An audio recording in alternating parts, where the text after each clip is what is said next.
Hey everyone, welcome back to the show. Hello, hello. We are so happy you are here today.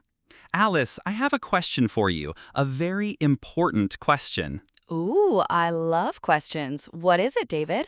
Have you ever imagined a future where robots are everywhere, like really everywhere? Oh, definitely. Sometimes it's a cool vision, like a robot butler bringing me coffee.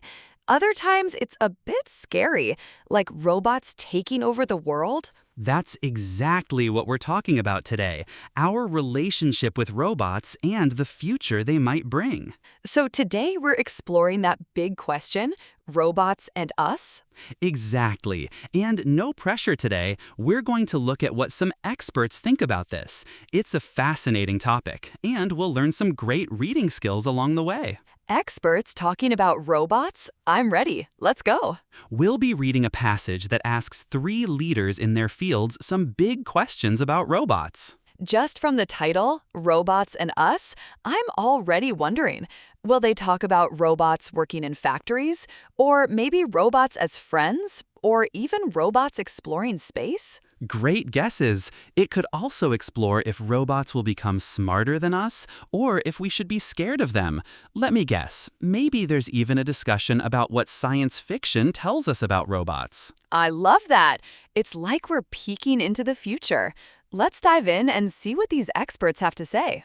Here is what we will do today. In Part 1, we read the passage together. In Part 2, we learn the 8 skills. In Part 3, we do a quick review. And in Part 4, we practice together with real questions. 4 parts, 8 skills, and a future full of robots. This is going to be a good episode. Let's start. Okay, welcome to Part 1. This is our reading passage. The title is Robots and Us. It features 3 experts, Professor Martin Rees, Professor Daniel Woolpert, and Professor Kathleen Richardson. Don't worry about the names or remembering everything yet. We will explain everything as we go. I will read each section slowly. After each section, Alice will explain the main idea in simple English, B1 or B2 level. Then we move on. Think of it like a friendly guide helping you through a new city. Ready? Let's read. 3 leaders in their fields answer questions about our relationships with robots. When asked, should robots be used to colonize other planets, cosmology professor Martin Rees said he believed the solar system would be mapped by robotic craft by the end of the century. He maintains that colonized planets should be preserved with a status that is analogous to Antarctica here on Earth. Engineering professor Daniel Woolpert replied, I don't see a pressing need to colonize other planets unless we can bring resources back to Earth. Using robots to gather resources nearer to home would seem to be a better use of our robotic tools. Meanwhile, for anthropology professor Kathleen Richardson, the idea of colonization of other planets seemed morally dubious. I think whether we do something on Earth or on Mars, we should always do it in the spirit of a genuine interest in the other, not to impose a particular model, but to meet the other. Okay, so this first part introduces our 3 experts and their thoughts on one big question. Should robots go and live on other planets? Professor Rees thinks robots can map space and mine asteroids, and that these planets should be protected, like Antarctica. Professor Woolpert thinks we should use robots to find resources on Earth first, closer to home. And Professor Richardson thinks it's not right to just go and take over other planets. She says we should be more interested in understanding new places, not just controlling them. 2 important words here. Colonize means to go to a new place and take control of it, often to live there. And dubious means questionable or doubtful, so morally dubious means it might not be morally right. Colonize, to settle and take control. Say it with me, colonize. You know, this makes me think of those old sci-fi movies where humans just land on a planet and start building. It sounds exciting, but maybe we should think a bit more about the planets themselves. A very important point. Let's move to the next big question. In response to the second question, how soon will machine intelligence outstrip human intelligence, Rees mentions robots that are advanced enough to beat humans at chess. He goes on to say, later this century, however, their more advanced successors may relate to their surroundings and to people as adeptly as we do. Moral questions then arise. Should we feel guilty about exploiting sophisticated robots? Should we fret if they are underemployed, frustrated, or bored? Wolpert's response was, in a limited sense, it already has. Machines can already navigate, remember, and search for items with an ability that far outstrips humans. Expecting a machine close to the creative intelligence of a human within the next 50 years would be highly ambitious. Richardson believes that our fear of machines becoming too advanced has more to do with human nature than anything intrinsic to the machines themselves. In her view, it stems from humans' tendency to personify inanimate objects. We create machines based on representations of ourselves, imagine that machines think and behave as we do, and therefore see them as a threat. Okay, this part is about whether robots will become smarter than humans. Professor Rees thinks robots will be very clever later this century, maybe even as smart as us, in some ways. He asks if we should feel bad about using them. Professor Wolpert says machines are already better than us at some things, like searching for information, but they won't be as creative as humans for at least 50 years. Professor Richardson thinks our fear of smart robots is really about us. She says we often act like machines are people, and then we get scared of them. Outstrip means to become greater than or to do better than. So outstrip human intelligence means to be smarter than humans. And personify means to give human qualities to something that is not human, like thinking a robot has feelings. So if I say my car is sad because it needs gas, I'm personifying it? So quick recap before we move on. Paragraph A was about robots in space. Paragraph B, which we just read, is about how smart robots might become compared to us. Interesting stuff. This led on to the third question. Should we be scared by advances in artificial intelligence? To this question, Rees replied, those who should be worried are the futurologists who believe in the so-called singularity. And another worry is that we are increasingly dependent on computer networks, and that these could behave like a single brain with a mind of its own, and with goals that may be contrary to human welfare. I think we should ensure that robots remain as no more than idiot savants, lacking the capacity to outwit us. Wolpert's response was to say that we have already seen the damaging effects of artificial intelligence in the form of computer viruses. But in this case, he says, the real intelligence is the malicious designer. Critically, the benefits of computers outweigh the damage that computer viruses cause. Richardson's response to this question was this. We need to ask why fears of artificial intelligence and robots persist. None have in fact risen up and challenged human supremacy. She believes that as robots have never shown themselves to be a threat to humans, it seems unlikely that they ever will. In fact, she went on, not all fear robots. Many people welcome machine intelligence. Okay, this part is about whether we should be scared of smart robots. Professor Rees is worried about something called the singularity, when robots become super smart and can make even better robots. He also worries about computer networks acting like one big brain with its own ideas, which might not be good for people. He thinks we should keep robots smart in one area, but not smart enough to trick us. Professor Wolpert says we already have problems like computer viruses, but the good things about computers are bigger than the bad things. He thinks it will be the same for robots. Professor Richardson asks why we are still scared, because robots have never actually tried to take over. She says many people are happy about smart machines. Singularity is a special word here, meaning a future time when robots become super smart and can make even better robots. Outwit means to defeat someone by being more clever than them. So Rees wants robots not to be able to outwit us. Quick question for you. No pressure. Just have a think. Does Professor Richardson think robots are a big threat to humans? The answer is no. She doesn't think they are a big threat. She says they haven't challenged human power. If you got that right, nice one. In answer to the fourth question, what can science fiction tell us about robotics? Reese replied, I sometimes advise students that it's better to read first-rate science fiction than second-rate science, more stimulating and perhaps no more likely to be wrong. As his response, Wolpert commented, science fiction has often been remarkable at predicting the future. Science fiction has painted a vivid spectrum of possible futures, from cute and helpful robots to dystopian robotic societies. Interestingly, almost no science fiction envisions a future without robots. Finally, on the question of science fiction, Richardson pointed out that in modern society, people tend to think there is reality on the one hand and fiction and fantasy on the other. She then explained that the division did not always exist, and that scientists and technologists made this separation because they wanted to carve out the sphere of their work. But the divide is not so clear-cut, and that is why the worlds seem to collide at times, she said. In some cases, we need to bring these different understandings together to get a whole perspective. Perhaps then, we won't be so frightened that something we create as a copy of ourselves will be a threat to us. This last part is about what science fiction, like movies and books about robots, can teach us. Professor Reese thinks good science fiction can be more interesting and maybe even more correct than some science.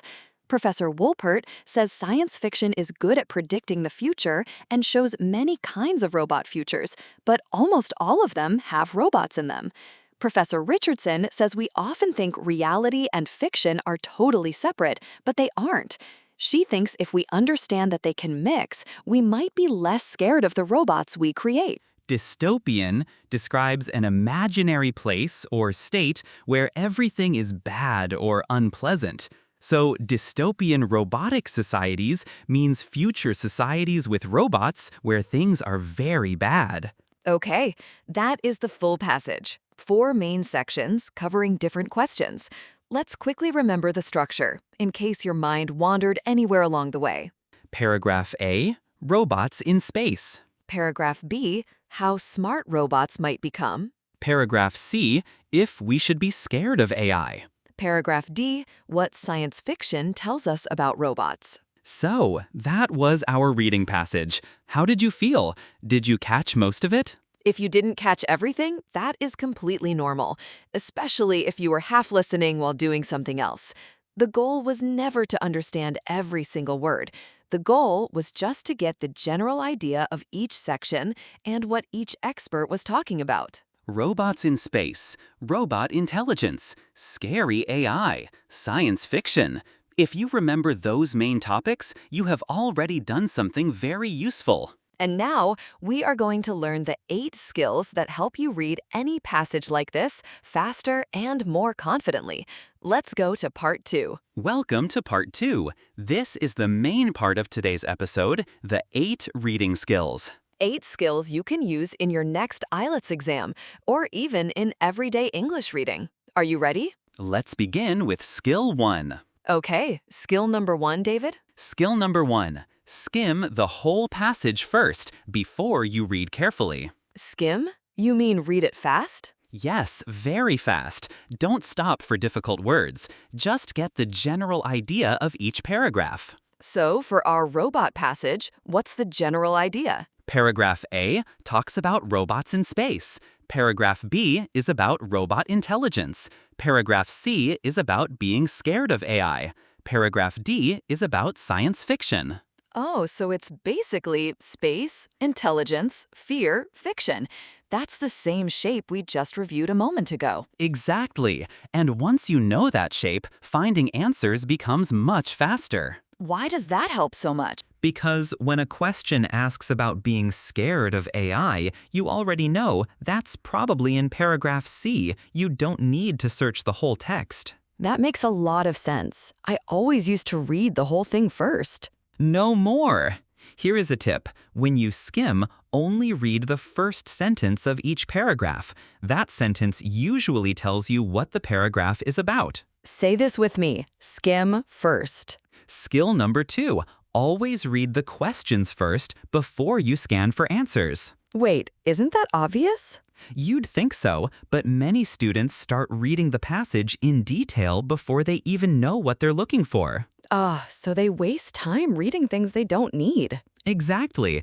If the question asks about Professor Wolpert's view on robot intelligence, you already know which words to look for. So the question guides the reading, not the other way around. Perfectly said. The question is your map. Read the map before you start walking. The question is your map. Say it with me. The question is your map. Okay, skill 3. Scan for keywords. Don't read every word. Let your eyes jump to the important ones. What counts as a keyword? Names, numbers, dates, and unusual words. For example, in our passage, Martin Rees, Daniel Wolpert, Kathleen Richardson, chess, 50 years. So if a question asks about Professor Richardson, I just scan for her name? Exactly. Your eyes move down the page quickly, like a camera, looking for the important things. Like a camera. My eyes are a camera. I love that. Names of people and numbers are always easy to spot. If a question mentions 50 years, your eyes will find it very quickly. All right, quick pit stop. So far, we've got skim first, questions are your map, and now eyes like a camera for keywords. 3 down, 5 to go. Skill 4 is a really useful one. Watch for paraphrasing. What do you mean by paraphrasing? The question will almost never use the exact same words as the passage. It will use synonyms instead. Can you give me an example from our robot passage? Sure. The passage says morally dubious. A question might say ethically questionable. Oh, morally becomes ethically, and dubious becomes questionable. Exactly. Same meaning, different words. That sounds hard. It gets easier with practice, honestly. The skill is simply don't look for the same words, look for the same meaning. Say that again, David. I want to remember it. Don't look for the same words, look for the same meaning. Don't look for the same words, look for the same meaning. Say it with me. Skill 5. Find the topic sentence. Usually, the first sentence of a paragraph tells you what the whole paragraph is about. So in paragraph C, the first sentence says, this led on to the third question. Should we be scared by advances in artificial intelligence? Right. So immediately, you know this paragraph is about whether we should be scared of AI. So I don't need to read the whole paragraph carefully unless the question is about fears of AI. Exactly right. The topic sentence is like a sign on a door. It tells you what is inside before you open the door. Let's practice. Listen to this first sentence. What is the paragraph about? In response to the second question, how soon will machine intelligence outstrip human intelligence? The paragraph is about how smart robots might become compared to humans. That is paragraph B. Did you get it right? Skill 6 is the one that trips learners up the most, but it's really just a small logic puzzle. True, false, not given questions. Oh no, I always get confused with not given. Everyone does it first. Here is the key difference. True means the passage says the same thing as the statement. False means the passage says the opposite. Not given means the passage simply does not mention it at all. So not given does not mean false. It just means the passage is silent. No information. Exactly. The passage is silent. Say it with me. The passage is silent. And here's a little trick this question type likes to play. Sometimes the statement says all or always, but the passage only talks about some. That's usually a false. The statement went too far. Ooh, so watch out for words like all, every, always, never. Good tip. Okay, let me test you with 2 statements from our passage. Statement 1. Professor Martin Rees believes robots will terraform other planets. In paragraph A, he said he believed mapping and mining was more realistic and benign than the terraforming of planets. So he doesn't believe they will terraform, but that it's an alternative he doesn't prefer. So that is false, because the passage says the opposite of him believing it. Correct. Now try this one. Professor Daniel Wolpert thinks humans should colonize other planets to exploit mineral resources. In paragraph A, Professor Wolpert said, I don't see a pressing need to colonize other planets unless we can bring resources back to Earth. He's not saying humans should colonize, just questioning the purpose. So the answer is not given. The passage is silent about whether he thinks humans should colonize. Perfect. You just used skill 6 correctly. Skill 7? Manage your time. If one question is taking too long, skip it and come back later. But isn't it bad to leave a question unanswered? It's worse to spend 5 minutes on one hard question and lose time for 5 easy ones. Oh, so one hard question can cost you many easy points. Exactly. Always guess something, mark it, and move on. You can come back at the end if you have time. A good rule of thumb, roughly 1.5 minutes per question. If you're still stuck after that, move on and come back later. And our last skill, skill 8, guess unknown words from context. You will never know every word, and that is completely normal. Oh, that is so good to hear. For example, imagine you don't know the word adeptly in our passage, but the sentence talks about robots relating to their surroundings and people as adeptly as we do. It talks about how well they can do something, like a human. So I can guess adeptly must mean skillfully or very well. I don't need the exact definition, I just need enough to understand the sentence. Exactly. Context is the words around the unknown word. Use those words as clues. Say this with me. Use context clues. And that is skill 8, and all 8 skills done. Wow, 8 skills. That was a lot, but I feel much more confident now. You should. These are real, practical skills that every good IELTS reader uses. And the important thing is, these skills work together. Skim, read the questions, scan for keywords, watch for paraphrasing, topic sentence, true, false, not given, time management, context clues. They are a team. All 8 working together. Let's go review them quickly. Okay, Alice, I'm going to quiz you. Skill 1, what do we do first? Read every single word very carefully, twice? Haha, no, that's the opposite. Skim first. Get the big picture. Right. Skim first. I knew that. Okay, skill 2. Skill 2, what's your map? The questions are your map. Read them first. Good. Skill 3, how do your eyes move? Like a camera, scanning for key words, not full sentences. Excellent. Skill 4, the question won't use the exact words, so what do you look for? Paraphrasing, the same meaning, different words. Skill 5, what's like a sign on a door? The topic sentence, it tells you what the paragraph is about. Now the tricky one. Skill 6, true, false, or what? Not given. The passage is silent. Perfect. Skill 7, if you're stuck. Manage your time. Skip and come back. And skill 8, for those unknown words. Use context clues. The words around them help you guess. 8 skills. I think I got them all this time. Well, almost. You nearly said read every word at the start. That one doesn't count. I was warming up.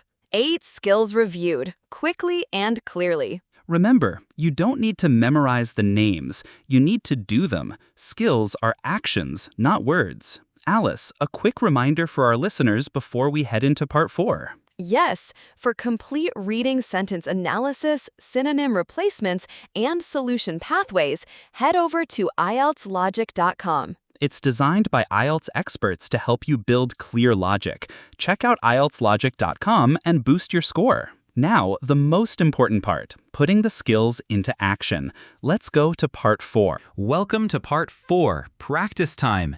We are going to use our passage about robots and us, remember, the one about space, intelligence, fear, and fiction, and I will ask you real exam-style questions. Try to answer before we give you the answer, if you can. Say it out loud if you like. No pressure, though. Just listening carefully works too. After each question, we pause. Then we go back to the passage, look at the exact line, and explain the answer. Let's start with a matching question. Statement 1. For our own safety, humans will need to restrict the abilities of robots. Which expert said this? Martin Rees, Daniel Wolpert, or Kathleen Richardson? Let's look back at paragraph C, where the experts discuss if we should be scared of AI. Professor Martin Rees said, "I think we should ensure that robots remain as no more than idiot savants, lacking the capacity to outwit us." This means he believes we should limit their abilities for our safety. So the answer is Martin Rees, or A. Statement 2. The risk of robots harming us is less serious than humans believe it to be. Which expert said this? Martin Rees, Daniel Wolpert, or Kathleen Richardson? For this one, we go to paragraph C again. Professor Kathleen Richardson believes that, as robots have never shown themselves to be a threat to humans, it seems unlikely that they ever will. She also says many people welcome machine intelligence. This shows she thinks the fear is greater than the actual risk. So the answer is Kathleen Richardson, or C. Now, a multiple choice question. What potential advance does Rees see as a cause for concern? A. Robots outnumbering people. B. Robots having abilities which humans do not. C. Artificial intelligence developing independent thought. D. Artificial intelligence taking over every aspect of our lives. Let's go back to paragraph C. Professor Rees says, "Another worry is that we are increasingly dependent on computer networks and that these could behave like a single brain with a mind of its own and with goals that may be contrary to human welfare." The key phrase here is a mind of its own, which means independent thought. So the correct answer is C. Statement 3. Robots are probably of more help to us on Earth than in space. Which expert said this? Martin Rees, Daniel Wolpert, or Kathleen Richardson? For this, we look at paragraph A about colonizing other planets. Professor Daniel Wolpert replied, "Using robots to gather resources nearer to home would seem to be a better use of our robotic tools."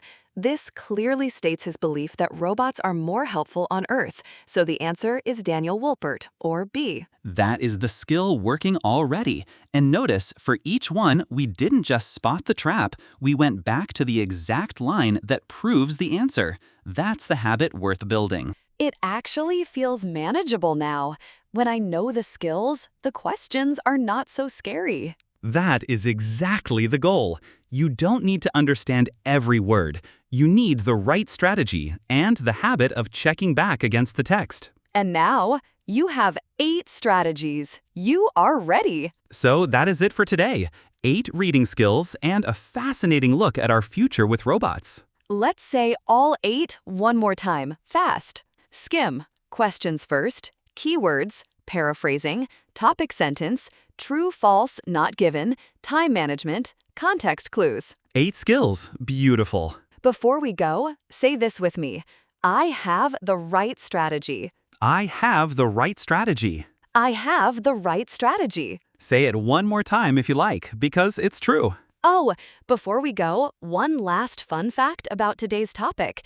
Did you know that the word robot actually comes from a Czech word, robota, which means forced labor? It was first used in a play from 1920. Take that little fact with you. Until next time. Bye, everyone. Bye.